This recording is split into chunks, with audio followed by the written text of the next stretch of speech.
Good day, I'm Fernando José Zavala González from the level 6 from Ingeniería Ballet, and now I'm going to talk about introduction to cardiology. First, the purpose of this presentation. The purpose of this presentation is to give a brief introduction to what cardiology is, a brief summary of his history, and I choose this topic because it's a career that I want to study. First of all, to begin with this presentation, we have to know what is cardiology. Cardiology is a part of medicine that takes over of the framework of the heart.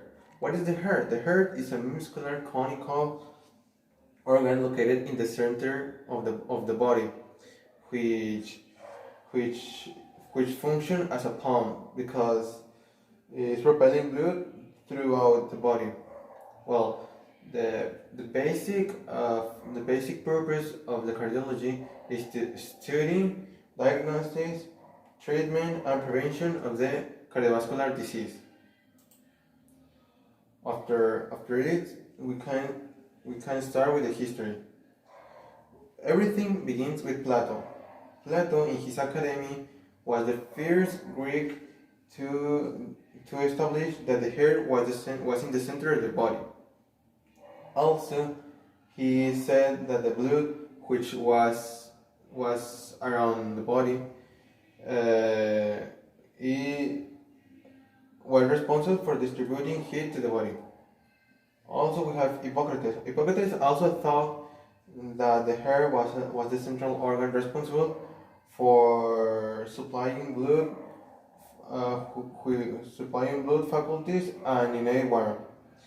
This Greek was so important because was the one who depended the morphological and physiological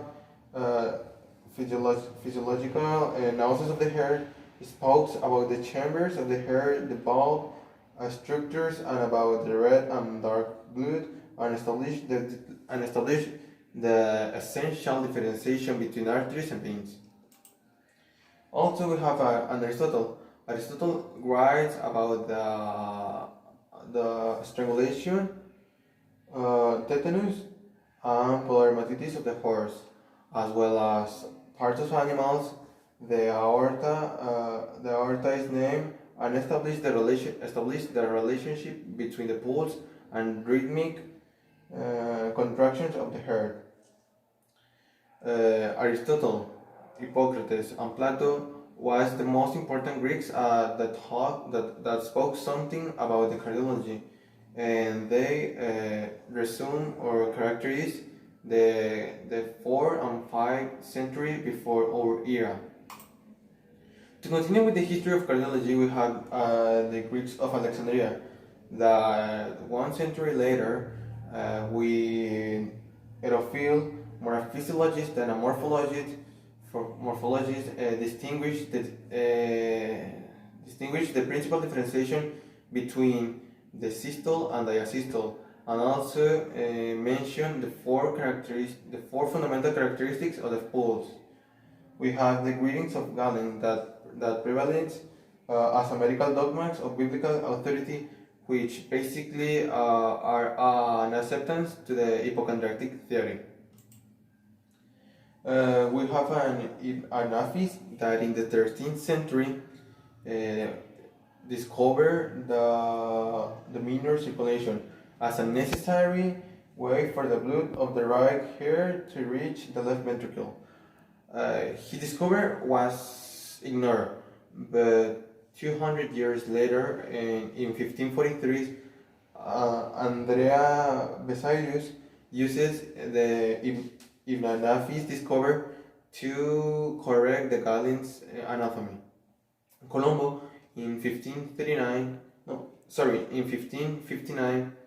made an important studies and conclude that the blood passed through the right side of the heart to the lungs, and here in the lungs mixed with the air, and after it passed to the left side of the heart, and after it is distributed to all the body. Harvey is one of the most important in all the history of the cardiology. Why? Because in 1657 was the one who contributes a new and revolutionary studies or vision on the movement of the blood, a true circulation based on anatomical considerations and physiological observations in animal hairs and applying vivisection. His description established the basic principles governing the circulation of blood in its minor and major cycles, the role of hair contractions, the origin of the pulse, and the function of the atria, arteria, and veins. Marcelo Malfigini, that is this one, just complement the Harvey's theory. And to finish with this brief summary of the history of cardiology, we have that in the 1839, Rieder von Purkin detected the presence of special fibers in the interior of the walls of the heart of the sheep, which nowadays are called as fibers of Purkin. At the beginning of 1909, Luigi Aschoff and his collaborator Sonao Tawana recognized the ventricular article node, the secondary center of impulse formation, and also in the same year, Weckenbach reported the middle intermodal tract.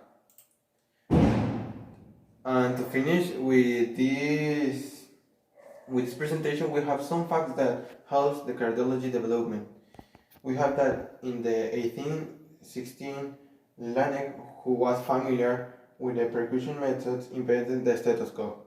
What is a stethoscope? The stethoscope is an instrument that was used for the auscultation of the heart. In 1896, Riva-Rossi presents an instrument to measure the blood pressure without causing blending.